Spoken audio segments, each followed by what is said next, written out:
안녕하세요. 지혜 달팽이 지달입니다. 여러분, 혹시 동의보감이라는 이름만 들어도 어렵고 멀게 느껴지시나요? 하지만 우리 조상들의 지혜가 담긴 이 위대한 의서는 생각보다 훨씬 흥미롭고 우리의 삶과 밀접한 이야기들을 담고 있습니다.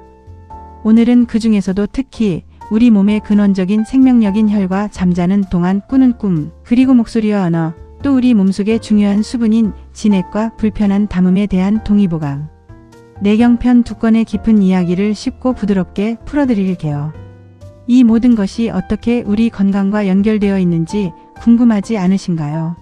지금부터 귀를 기울여 주세요. 이 이야기들이 여러분의 건강과 삶을 이해하는데 작은 도움이 되기를 진심으로 바랍니다.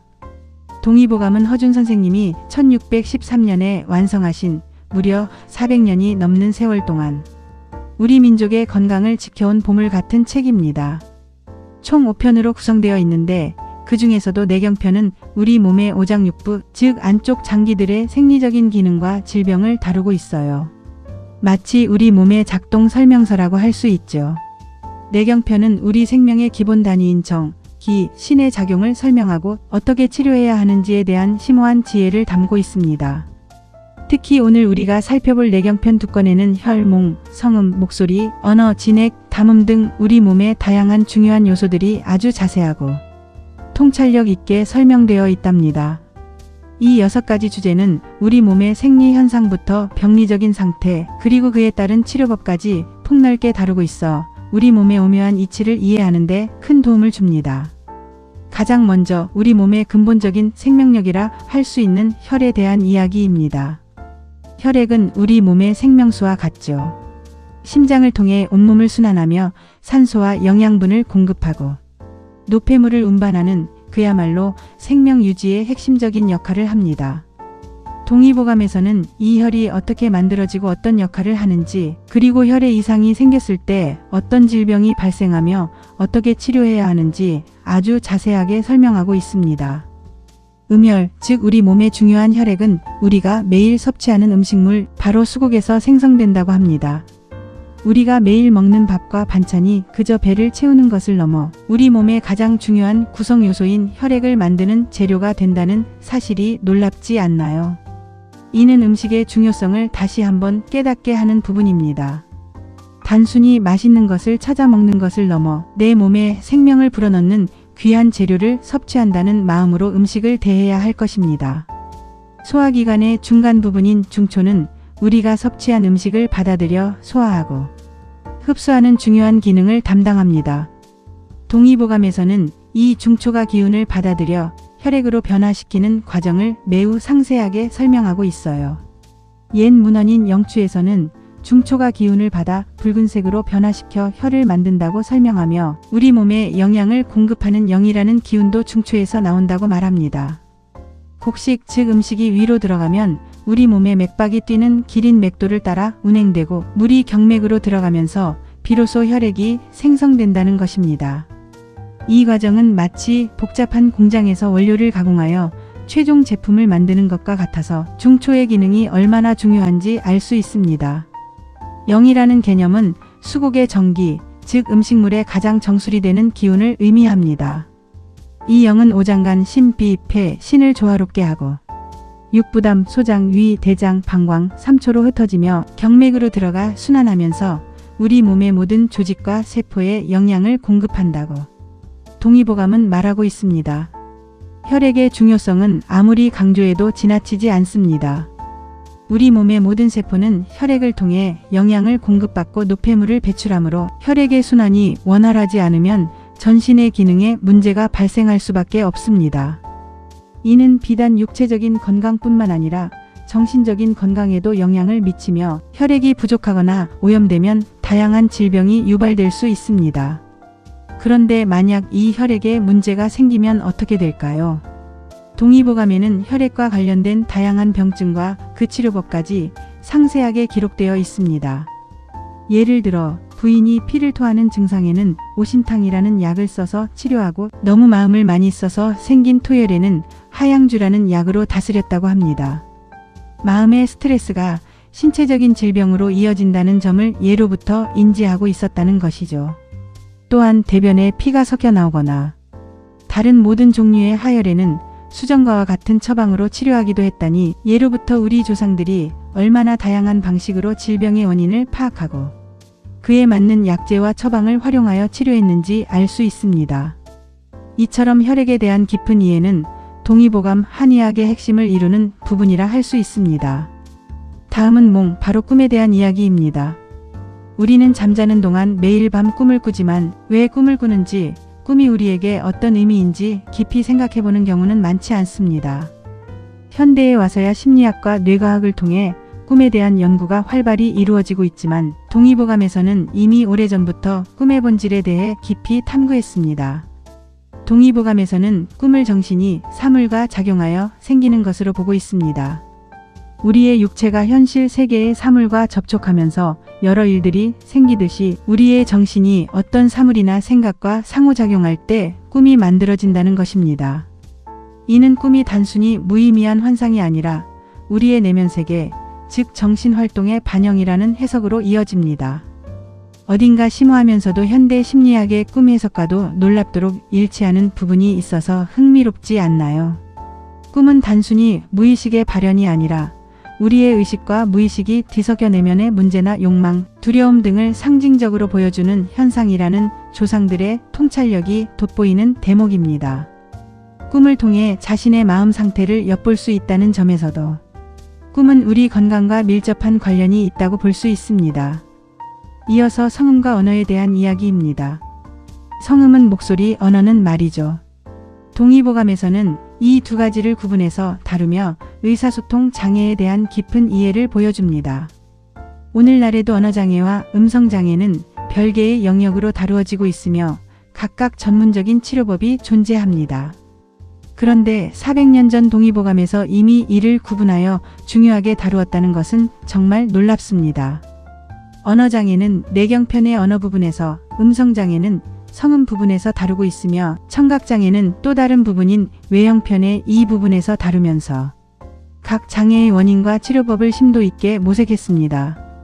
이는 장애를 통합적으로 보지 않고 각기 다른 원인과 증상을 가진 독립적인 문제로 인식하여 맞춤형 치료를 시도했음을 보여주는 대목입니다.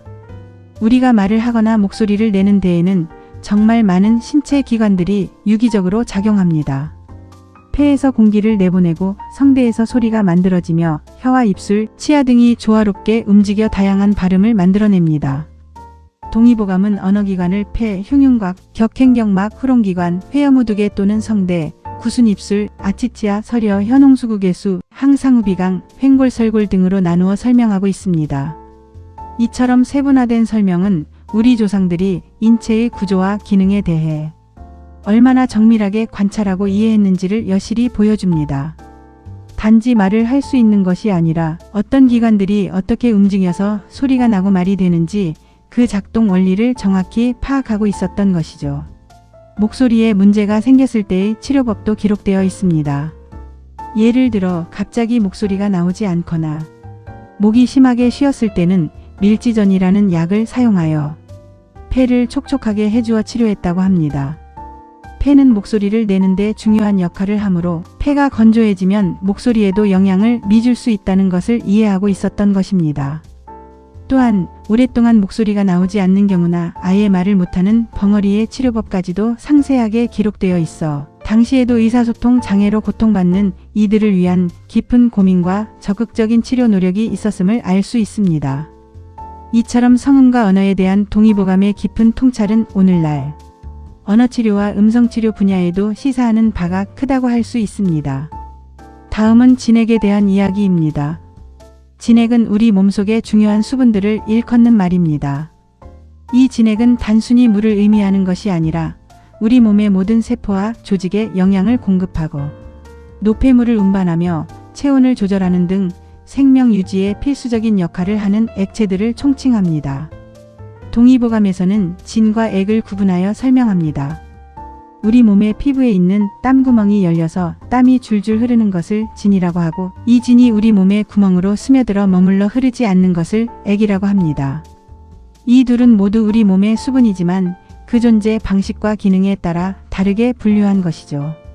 지는 주로 체표를 적시고 빠르게 순환하는 맑고 묽은 수분을 의미하고 액은 주로 관절, 뇌수, 골수 등을 채우며 점성이 있고 깊이 저장되는 수분을 의미한다고 볼 수 있습니다. 이러한 미묘한 구분은 우리 몸의 수분 대사를 얼마나 세밀하게 관찰했는지를 보여줍니다.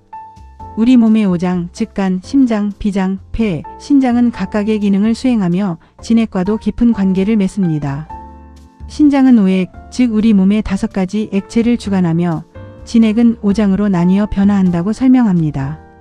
간에 들어가면 눈물이 되고, 심장에 들어가면 땀이 되고, 비장에 들어가면 맑은 침인 연이 되고, 폐에 들어가면 콧물이 되고, 신장에 들어가면 걸쭉한 침인 타가 됩니다. 우리의 눈물, 땀, 침, 콧물 이 모든 것이 우리 몸의 오장과 연결된 진액의 변화라는 사실이 놀랍지 않나요?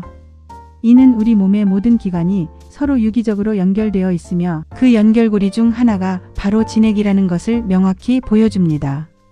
예를 들어 눈물이 너무 많이 나거나 마른다면 간 기능에 이상이 있을 수 있다는 힌트를 얻을 수 있는 것이죠. 특히 땀은 진액의 중요한 부분으로 땀이 나는 원인에 따라 우리 몸의 상태를 짐작할 수 있다고 합니다. 음식을 너무 배불리 먹으면 땀이 위에서 나오고, 이는 위장이 소화를 위해 과도하게 활동하면서 발생하는 열 때문이라고 해석할 수 있습니다. 놀라서 전기가 손상되면 땀이 심장에서 나오고, 이는 심장의 기운이 불안정해지면서 나타나는 현상입니다. 무거운 것을 들고 먼 길을 가면 땀이 신장에서 나오고, 이는 신장의 전기 소모와 관련이 깊습니다. 빨리 달리거나 두려움을 느끼면 땀이 간에서 나오고, 이는 간이 주관하는 근육의 활동이나 스트레스 반응과 연관됩니다. 몸을 너무 움직여 지나치게 일하면 땀이 비장에서 나온다고 합니다. 이처럼 땀 하나에도 이토록 다양한 의미가 담겨 있다니 우리 몸의 신비로움을 다시 한번 느끼게 됩니다. 또한 위기, 즉 위장의 기운이 허약하면 땀을 많이 흘리고 영혈, 즉 혈액과 그 영양분이 부족하면 땀이 나지 않는다고 하니 땀의 양과 형태만으로도 건강 상태를 짐작할 수 있었던 선조들의 놀라운 지혜를 엿볼 수 있습니다. 땀은 단순히 체온 조절의 역할을 넘어 우리 몸 내부의 불균형을 알려주는 중요한 신호였던 것입니다. 마지막으로 담음에 대한 이야기입니다. 담음은 우리 몸속에 비정상적으로 축적된 수액을 의미하는데, 동의보감에서는 이를 다양한 질병의 중요한 원인으로 보았습니다. 현대의학의 관점에서는 우리 몸속의 비정상적인 체액 저류나 대사, 산물, 염증성 분비물 등으로 해석될 수 있겠죠. 담음은 단순히 가래를 의미하는 것을 넘어 몸속에 정체되어 기혈순환을 방해하고 여러 가지 불편한 증상을 유발하는 모든 병리적인 수액을 통칭하는 광범위한 개념입니다. 머리가 무겁거나 어지럼증, 속이 더부룩하고 메스꺼움, 팔다리가 저리거나 부어오르는 등의 증상들이 모두 담음과 관련이 있을 수 있다고 보았습니다. 동의보감에서는 담음을 치료하기 위해 담을 제거하고 기를 내리며 냉담, 즉 차가운 성질의 담을 제거하고 위장의 기운을 조절하는 다양한 치료법을 제시하고 있습니다. 담을 제거하는 약재들을 활용하여 몸 밖으로 배출시키고 막힌 기운을 소통시켜 담음이 다시 생기지 않도록 하는 것입니다. 이러한 치료법들은 단순히 증상을 완화하는 것을 넘어 담음이 생긴 근본적인 원인을 찾아내어 몸의 균형을 되찾으려는 깊이 있는 노력이 담겨 있습니다. 담음은 식습관, 생활습관, 스트레스 등 다양한 요인에 의해 발생할 수 있으므로 치료와 함께 생활습관 개선도 중요하게 여겼을 것입니다. 몸속에 불필요한 노폐물을 제거하고 순환을 원활하게 하는 것이 건강의 기본임을 담음을 통해 다시 한번 깨닫게 됩니다. 여러분, 오늘 동의보감 내경편 2건의 혈, 몽, 성음, 언어, 진액, 담음에 대한 깊고 풍성한 이야기를 함께 나누어 보았는데요. 어떠셨나요? 단순히 옛날 책이라고 생각했던 동의보감이 우리 몸의 신비와 건강에 대한 이토록 깊은 통찰을 담고 있다는 것을 느끼셨기를 바랍니다. 어려운 한의학 용어들이지만 이렇게 현대어로 풀어서 설명하니 훨씬 더 흥미롭고 이해하기 쉬우셨을 거예요. 우리 조상들의 지혜는 단순한 지식을 넘어 삶의 이치와 건강을 유지하는 방법을 가르쳐주는 소중하고 살아있는 유산입니다.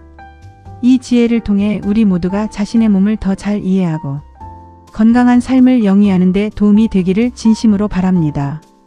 앞으로도 지혜 달팽이 지달은 여러분께 이러한 동양의 지혜를 쉽고 재미있게 그리고 깊이 있게 전달해 드릴 것을 약속드립니다.